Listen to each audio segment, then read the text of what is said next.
prochain personnage marquant, c'est Ménélique II. Alors, pourquoi Ménélique? Ménélique II a pris le nom Ménélique de Ménélique Ier. Ménélique Ier serait supposé être le fils des amours du roi Salomon et de la reine de Saba. Donc, en prenant déjà ce nom, il annonçait la couleur de son ambition.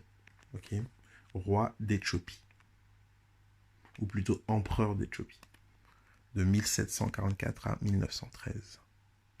Par rapport à son histoire, en 1866, Ménélique II devient roi de Shewa.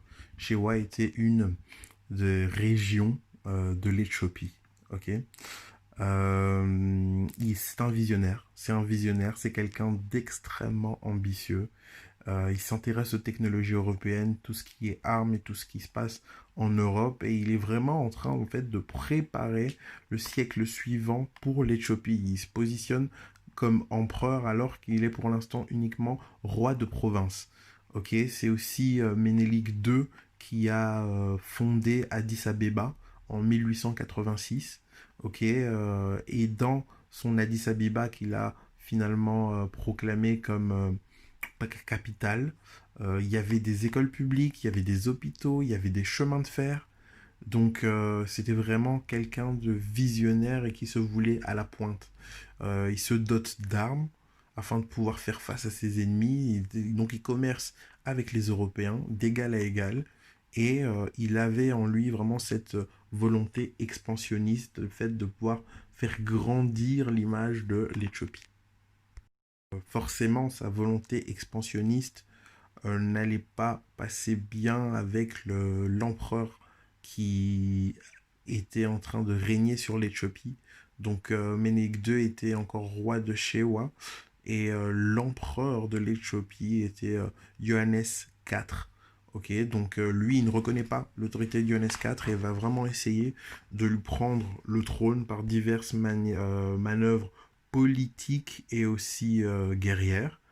Il y aura plusieurs batailles qui vont se passer de 1873 à 1875. À un moment donné, il va presque acculer Johannes IV et pour ce faire, il va faire une alliance avec l'Égypte et ses troupes pour essayer d'encercler Johannes IV.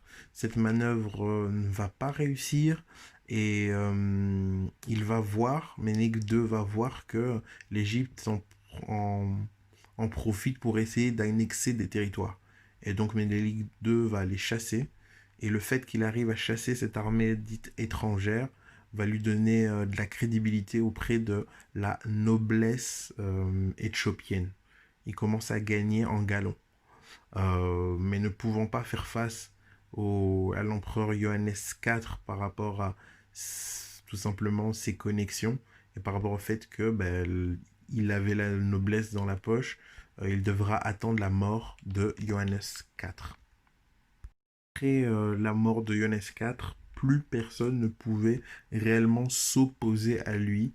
Il avait acquis une très lourde armée, une connaissance, une expertise, que ce soit technologique et en stratégie militaire. Donc le successeur de Johannes IV n'a pas fait long feu du tout. Il devient empereur en 1889. Il mène des explorations pour étendre son territoire. Il avait vraiment cette volonté expansionniste. Mais une de ces explorations va être stoppée. Parce que de 1895 à 1896, l'Italie va essayer de faire une incursion pour essayer de prendre du territoire à l'Éthiopie. Et à ce moment-là, il va donc engager une guerre avec l'Italie et il va les battre. Il faut savoir que l'Éthiopie de Ménélique II était entourée des Italiens, était entourée des Français, était entourée des Britanniques.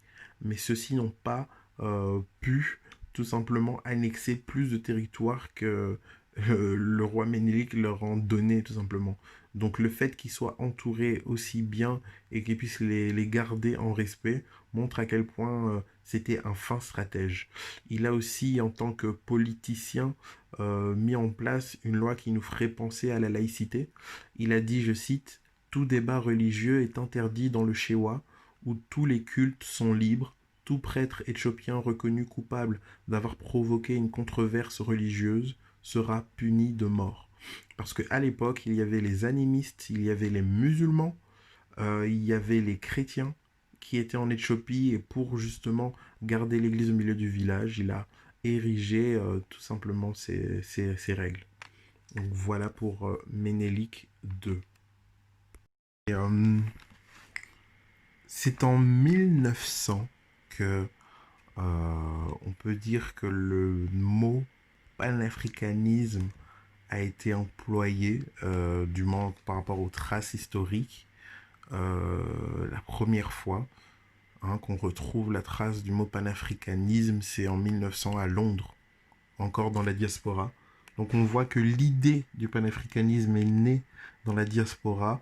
On a vu durant justement toute cette présentation comment les idées ont voyagé des États-Unis en passant par l'Afrique, en passant par les Caraïbes, en revenant en Europe, en passant en Asie, en revenant au Moyen-Orient, etc., etc.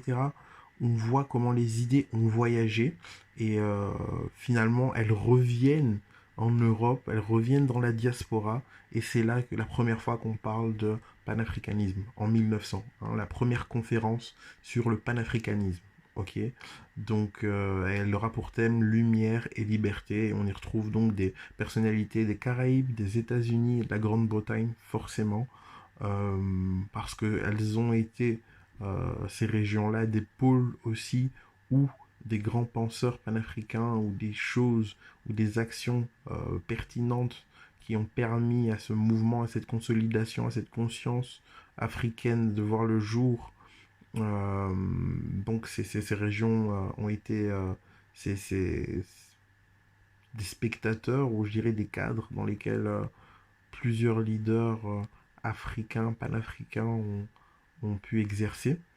Donc voilà, la naissance du panafricanisme officiel a lieu en 1900, mais on a vu que ça a commencé dès le, en fait finalement l'esclavage. Et ça a commencé surtout au XVIIIe siècle avec justement l'accélération de tous ces mouvements populaires.